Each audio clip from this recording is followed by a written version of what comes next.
ձեր ներկայացրածին վստահ եմ ծանոթ են նաև Հայաստանի իշխանությունները, շատ լավ ծանոթ են, ամեն դեպքում թիրախ են ընտրել էլեկտրական ցանցերը, արձանագրումները պարզ են, իրենց գործողություններն էլ արդեն նախագծվել են, ասում են նախագիծ կա պատրաստ, այս ընթացքում ձեզ հետ կապի դուրս եկել են, փորձել են ինչ-որ ճշտումներ անել, ինչ-որ հանդիպումներ ունեցել եք, թե չէ, կամ գուցե առաջարկներ հնչել են, եւ ինչ եք պատրաստում անել հենց օրենքի դաշտում ստեղծված իրավիճակում։ Շնորհակալություն հարցի համար, ճիշտ ասած, մի հարցազրույցում սխալվել եմ, նշել եմ կիսագրագետ օրենքի նախագիծ, հիմա սխալս կուղեմ, լինելով իրավաբան համարում եմ անգրագետ օրենքի նախագիծ, չգիտեմ ինչքանով կվիրավորվեն, չեն վիրավորվի, անգամ պատրաստ եմ հիմնավորել, որ ձևաչափով ցանկանան, ինչ վերաբերում է մեզ հետ կապ հաստատելու, գիտեք, նորմալ չի, եթե մենք պետություն ենք կառուցում, բացարձակ նորմալ չի, այսպիսի մեզ ներդրումը, են էլ մի պա մոռանանք անձին, բայց անձին մոռանալ ցավոք սրտի չի ստացվում, ոչ թե ցավոք սրտի, նաև ուրախություն, դա անձ է, որը չգիտեմ, երևի թե վատ բան ասելն է դժվար այդ մարդու մասին, բոլոր տեսակի հնարավոր միջոցներով, այսպես ես անձամբ շփվելով իր հետ, բացարձակ, եթե խոսքը գնացել է պետության, բարեգործության վերաբերյալ, անգամ թիվ չի հարցրել։ Բայց նորմալ չի, երբ որ այսպիսի գործընթաց է նախաձեռնվում եւ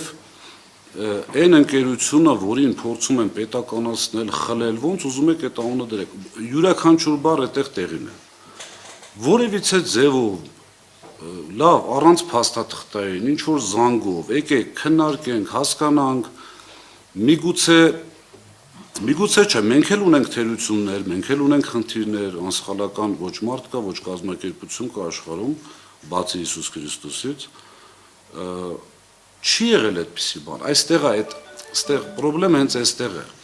ինչի չեն այդ մարդիկ կամ այդ մեր իշխանությունները ցանկանում դա քննարկել։ Իմ անձնական կարծիքը ասեմ, որովհետև նախ վախենում են, որ այդ քննարկումների արդյունքում իրենք սխալ դուրս կգան,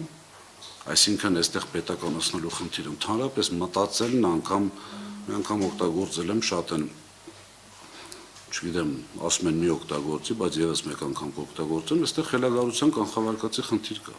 Ինձ հարց տվեց լրագրողը, ասում է,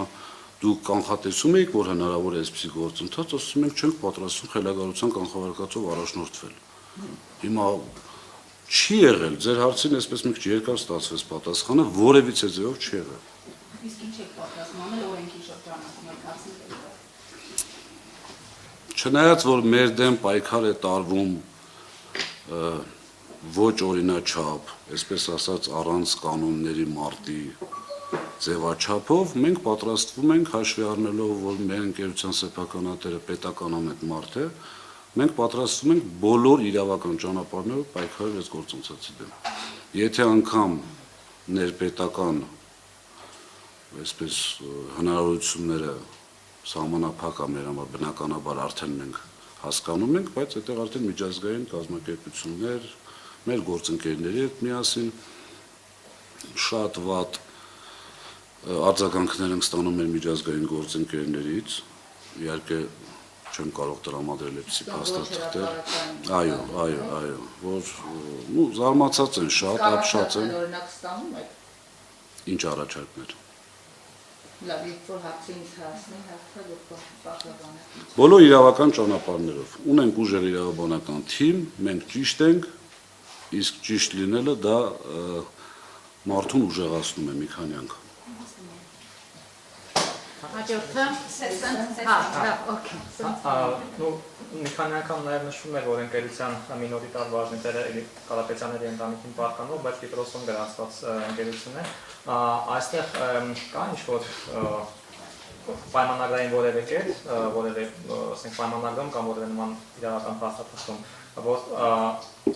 կառավարության հետ նման իրավական վեճերի դեպքում, որ միջազգայնացանում, ասենք Լոնդոնի արբիտրաժային դատարանում կամ այլ նմանատիպ արձանում, որտեղ պիտի նման հարցերը քննարկվեն։ Ուրեմն պայքարի ռազմավարության շահերից ելնելով թույլ տվեք ես դա չասեմ ձեզ, ունենք, ամեն ինչ ունենք, գիտենք որտեղ, գիտենք ինչ ձևաչափով, ընդհանուր բանակցություններ են տարվում, ամեն ինչ կա, ամեն ինչ պատրաստ է, այնպես չի ունենք սենց հանգիստ նստած, այո։ Մեր համար գործընթացը սկսված է, անկեղծ ասած, Կարապետյանի ապօրինի ձերբակալումից, հետո կալանավորումից սկսած, որովհետև հասկանում ենք ինչ է կատարվում, բայց ներողություն եմ խնդրում ձեզանից թույլ տվեք այդ ռազմավարության, այսինքն ինչ ճանապարհով, ինչ ատյանում, բայց հավատացած եղեք շատ լուրջ է լինելու։